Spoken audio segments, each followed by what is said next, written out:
Mirsa, merebaknya berbagai persoalan yang dihadapi Bali, mulai dari banyaknya wisatawan asing yang berulah, visa on arrival yang kebablasan, wisatawan murah hingga kemacetan dan permasalahan sampah yang tetap menjadi momok, menjadi dasar bagi Bali harus segera memiliki otorita khusus pariwisata.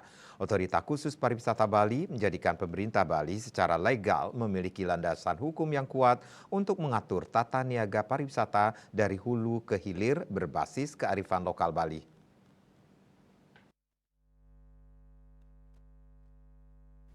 Pengamat ekonomi Wiraguna Bagus Oke menjelaskan, pemerintah Provinsi Bali dalam hal ini, penjabat Gubernur Bali, harus mengambil sikap terhadap berbagai persoalan yang dihadapi Bali dengan menerapkan otorita khusus pariwisata Bali.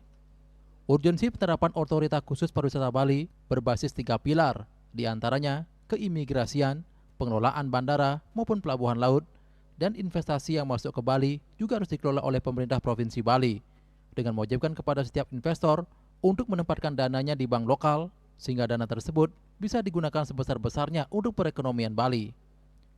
Jika 3 pilar otorita khusus pariwisata Bali ini bisa diterapkan, akan jauh lebih efektif dan bermanfaat bagi Bali ke depannya.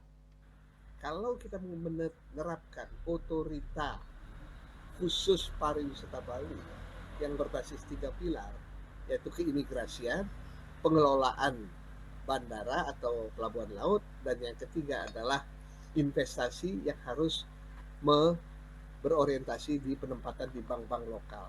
Ini jauh akan lebih bermanfaat. Saya duga, atau saya kira pungutan dengan visa on arrival tanpa pungutan taman 150.000 per pax itu kan diperoleh paling tidak 3 sampai 4 triliun per tahun dibandingkan cuma 600 atau 700 miliar per tahun. 4 triliun ini bisa jauh lebih bermanfaat buat Bali.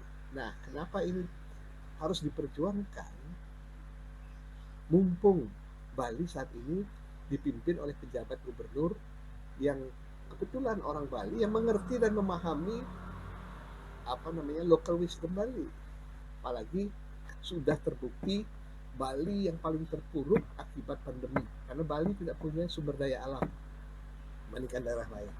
Makanya setelah pandemi daerah lain sudah tumbuh dan hidup. Sejak 2023 Bali masih terseok-seok karena pembenahan sarana, fasilitas, dan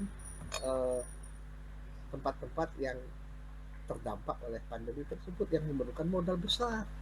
Dan ini menyebabkan pariwisata Bali belum bisa tumbuh normal seperti sebelum pandemi.